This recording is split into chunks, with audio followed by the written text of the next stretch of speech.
Chapter 6. Gregor scrubbed himself down using a sponge and some gloopy stuff he found in a bowl by the pool. He lathered his hair and even cleaned inside his ears, wanting to get every bit of Overlander smell off him. If he was going to escape, he needed to be as indistinguishable from his hosts as possible. On hooks by the pool hung a row of white towels. Gregor couldn't identify the thick woven fabric. "Sure not cotton," he muttered, but the towel was soft and absorbed water much better than the thin, worn ones they used at home. He walked back into the changing room, drying his hair, and found his clothes had disappeared. In their place was a neat pile of smoky blue garments. A shirt, pants, and what seemed to be underwear. They were much finer than the towels. The cloth ran silkily through his fingers. "What is this stuff?" he wondered, slipping into the shirt. He slid his feet into a pair of braided straw sandals and padded out of the changing room. Marath and Perdita were waiting. "So, what happened to my clothes?" asked Gregor. "They've been burned," said Marath apprehensively. Gregor sensed Marath was afraid he'd be mad. "It is most dangerous to keep them," said Perdita by way of explanation. "The ash carries no scent." Gregor shrugged to show he didn't care. "That's cool," he said. "These fit me fine." Marath and Perdita looked grateful. "After a few days of our food, you will be without much odor too," said Perdita encouragingly. "That'll be nice," said Gregor dryly. These Underlanders were sure obsessed with his smell. Dulcet emerged from the left side of the bathroom carrying a squeaky clean boots. She had on a soft rose-coloured shirt and a clean diaper made from the same material as Gregor's bath towel. She extended her leg and pointed proudly to the new sandal on her foot. "Sanda," she said to Gregor. He stuck out his foot to show her his shoes. "Me too," he said. He assumed they'd burned Boots' clothes as well. He tried to remember what she'd been wearing in case he had to explain the missing stuff to his mum. One dirty diaper, no loss. One pair of scuffed pink sandals her feet were growing out of anyway. One stained t-shirt. It would probably be okay. Gregor didn't know exactly what he would tell his mum about the Underland. The truth would scare her to death. He'd worked out something when they got back to the laundry room, but the sooner that happened, the simpler the story could be. Boots reached out her arms and Gregor took her, pressing his nose into her damp curls. She smelled fresh and a bit like the ocean. "She is well grown," said Dulcet. "Your arms must be tired." She went back into the changing room and came out with some kind of pack. It fitted on his back with straps, and Boots could ride in it looking over his shoulder. He had seen people carrying kids in specially designed backpacks, but his family didn't have money for that sort of stuff. "Thanks," he said casually, but he was secretly elated. It would be a lot easier to escape with Boots in a backpack than in his arms. Dulcet led them up several staircases and through a maze of halls. They eventually wound up in a long room that opened out onto a balcony. "We call this the High Hall," said Dulcet. "I think you guys forgot the roof," said Gregor. While the walls were decorated with the greatest care, there was nothing but the black cavern above their heads. Dulcet laughed. "Oh no, it is meant to be so. We entertain here often, and many bats can arrive at once."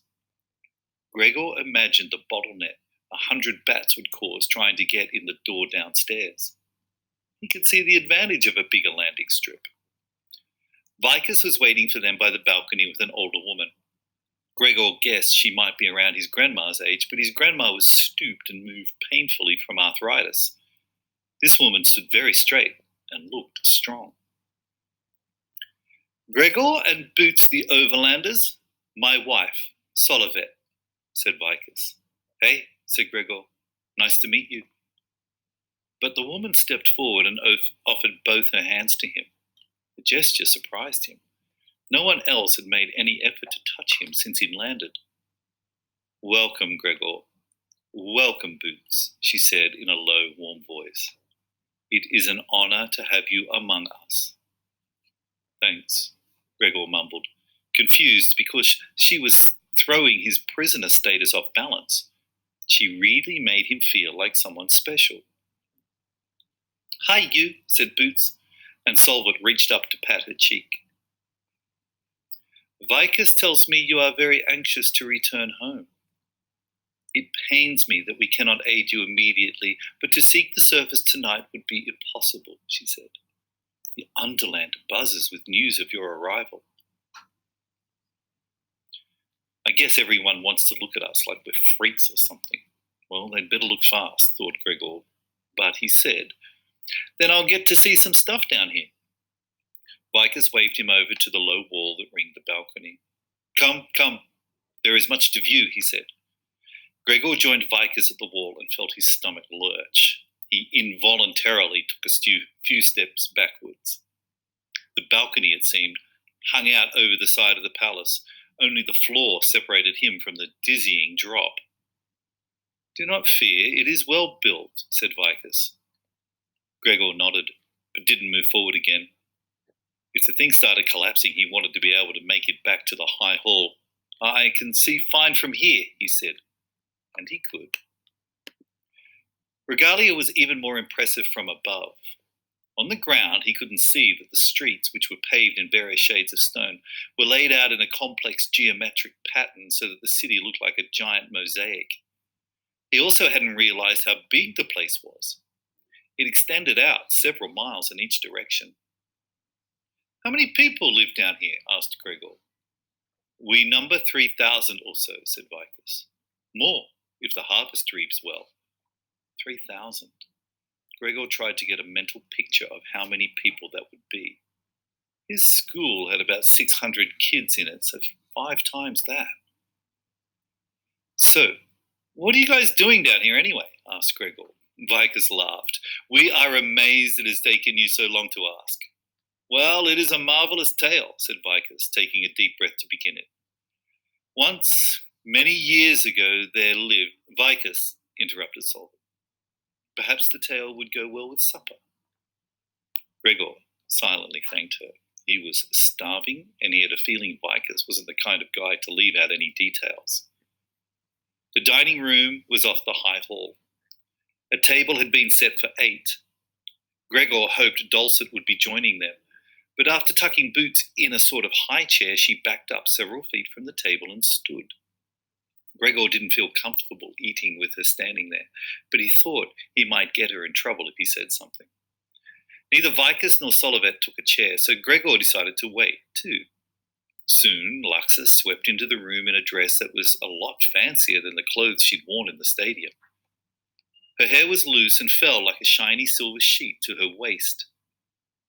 She was with a guy who Gregor guessed was about 16.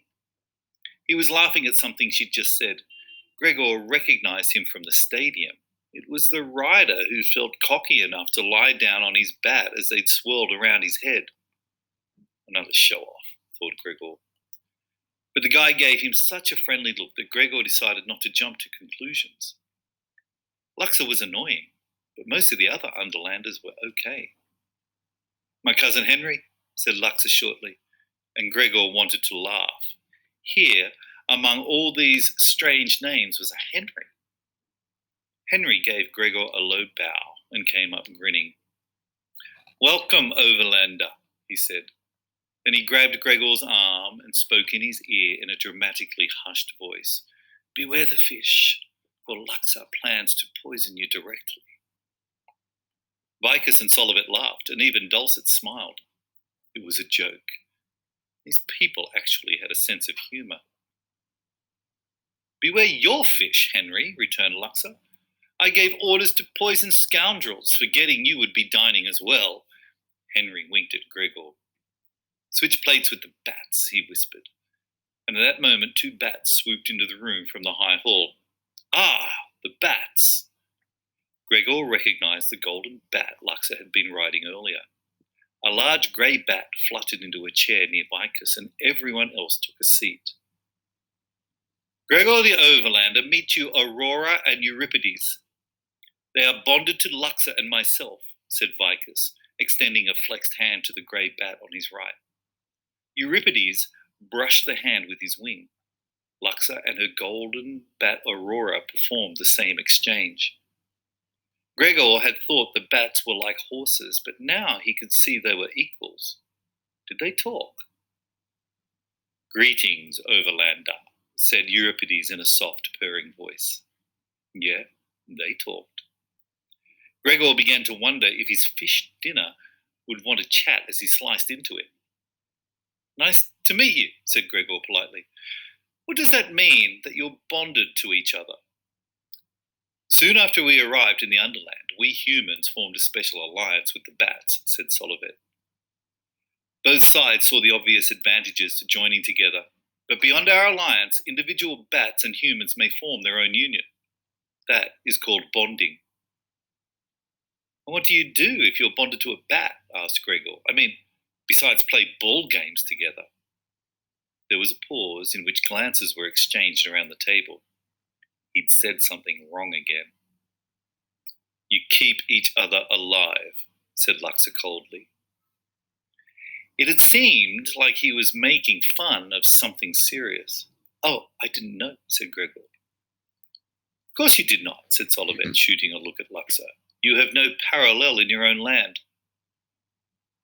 And do you bond with the crawlers too? Gregor asked. Henry snorted with laughter.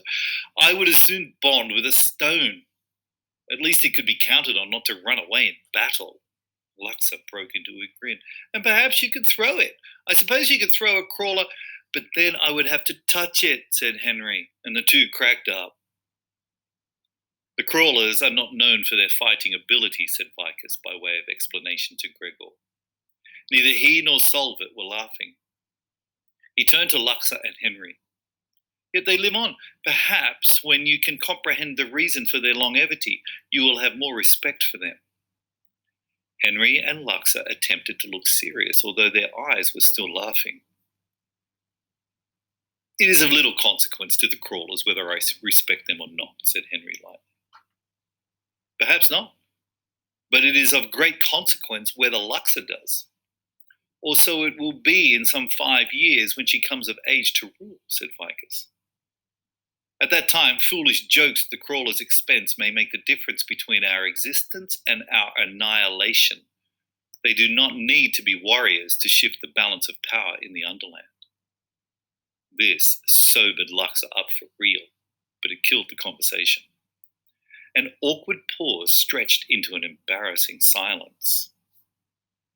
Gregor thought he understood what Vicus had meant. The crawlers would make better friends than enemies, and humans shouldn't go around insulting them. To Gregor's relief, the food arrived, and an Underlander servant placed a half circle of small bowls around him. At least 3 contained what looked like various types of mushrooms. One had a rice-like grain, and the smallest contained a handful of fresh greens. He could tell by the skimpy portion that the leafy stuff was supposed to be a big treat. A platter with a whole grilled fish was set in front of him. The fish resembled the ones Gregor was used to, except it had no eyes. He and his dad had once watched a show on TV about fish that lived way down deep in some cave and didn't have eyes either.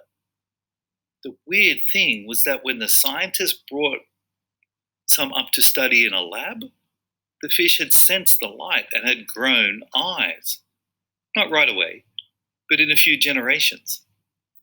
His dad had gotten very excited over the show and had taken Gregor to the American Museum of Natural History to look for eyeless fish. They had ended up at the museum a lot, just the two of them. His dad was crazy about science, and it seemed as if he wanted to pour everything in his brain right into Gregor's head.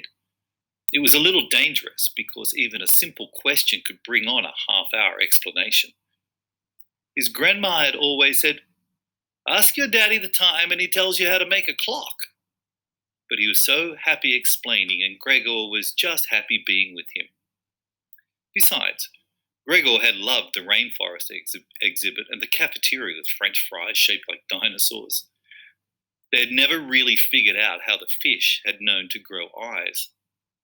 His dad had had some theories, of course, but he couldn't explain how the fish had been able to change so fast. Gregor wondered how long it took people to become transparent with purple eyes. He turned to Vicus. So you were going to tell me how you got down here? While Gregor tried not to wolf his food, which turned out to be delicious, Vicus filled him in on the history of regalia. Not all of it was clear, but it seemed the people had come from England in the 1600s. Yes, they were led here by a stonemason, one Bartholomew of Sandwich, said Vicus, and Gregor had to work to keep a straight face. He had visions of the future. He saw the Underland as a dream and he set out to find it. Sandwich and a group of followers had sailed to New York, where he got on famously with the local tribe. The Underland was no secret to the Native Americans, who had made periodic trips below the earth for ritual purposes for hundreds of years. They had little interest in living there and didn't care if Sandwich was mad enough to want to. Of course, he was quite sane, said Vicus. He knew that one day the earth would be empty of life except what was sustained beneath the ground. Gregor thought it might be rude to tell Vicus that billions of people lived up there now. Instead, he asked, so everybody just packed up and moved down here? Heavens, no. It was 50 years before the 800 were down and the gates to the overland sealed. We had to know we could feed ourselves and have walls to keep us safe. Rome was not built in a day, Vicus laughed.